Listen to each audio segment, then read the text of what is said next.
Hello everyone, I'm Jay Joshi and welcome to the 15th episode of Learning Java.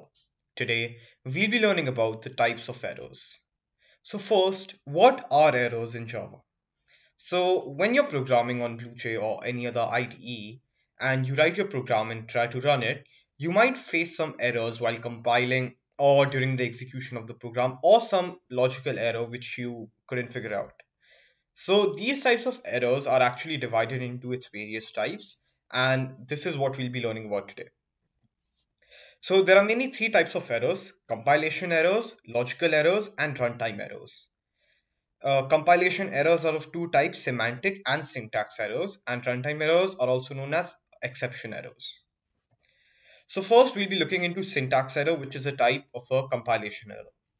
These types of errors are the most common and happen very often, and these types of errors are like very easy to solve and you can easily spot them.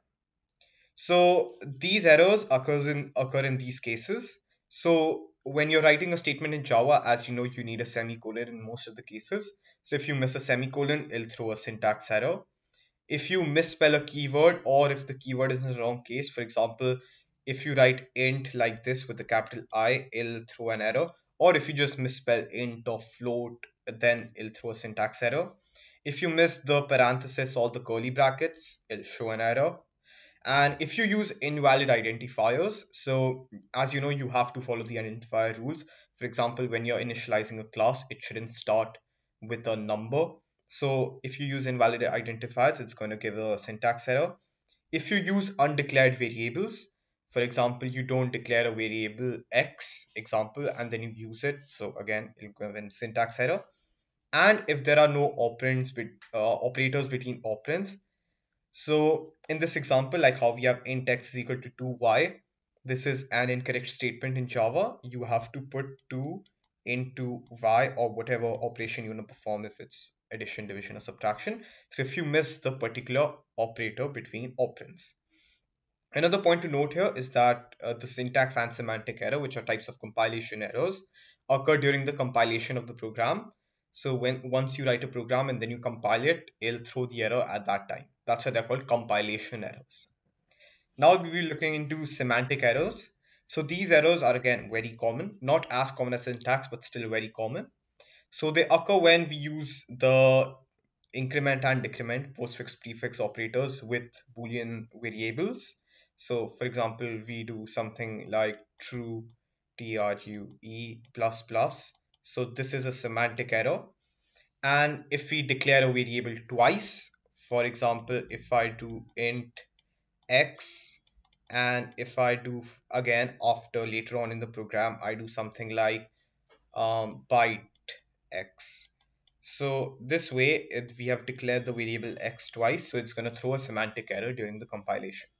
If you use a non-initialized variable, so if we do not initialize a variable, for example, I only write int x and then I do something like x is equal to x plus 4 example. So this will be a semantic error because we're using a variable that's not initialized, and but it's declared, so it's not initialized. In syntax error, if you use undeclared variables, so for example over here, if we didn't put this line at all, int x, and we just did directly x is equal to x plus 4, that'll be a syntax error because we didn't declare the variable, so thus it'll be a syntax error. But in this case, we declared the variable but we didn't initialize it with a value, but we are still using it, so it's a semantic error. And if we wrongly initialize a variable, for example, int p is equal to, and we put it in a string thing. So if we wrongly initialize a variable, it gives a semantic error. And again, this is a compilation error. It occurs at the time of compilation.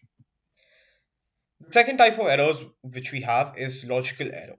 So these types of errors are the hardest ones to find, unlike the compilation errors, and these errors are to be traced by the programmer. So unlike the compilation error, which we see at the time of compilation, these errors we see during the time of output. When we see the output of the program, we realize that there's a logical error. And what logical error basically means is that the program we write, we want a particular output to come. So if we get the undesired output, we say we get a logical error. because the logic we used in the particular program is incorrect. And this usually happens if we use and instead of or vice versa, or any other method. Let's say we use an incorrect for loop in the wrong way, or there's some nested for loop mistake. It can be anything. So it's just basically a logical error, and you'll see this when you're executing the program. And it's supposed to be traced by you because you're the one who has written the program and you know the logic. Last but not least, we have the runtime error. So this type of error occurs during the execution of the program, and it causes the program to stop abruptly. Unlike the logical error, which also occurs when we see the output of the program, the logical error does not cause the program to stop abruptly. It just gives an undesired output. But the runtime error just causes the program to stop abruptly. And the programmer, basically this happens because there are two cases this can happen.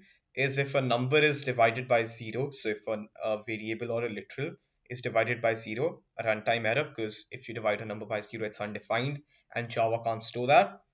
So that's why it gives a runtime error if during the execution of the program we divide a number by zero, or if there's a wrong input by the user. So for example, we are inputting the name of the user, no, my bad. For example, we are inputting the age of the user and we enter a string, but it should be a number because it's an age. So it might throw a runtime error if the programmer hasn't already anticipated those errors. So it's always good to anticipate these kinds of errors. And the best way to do this is like to use strings always.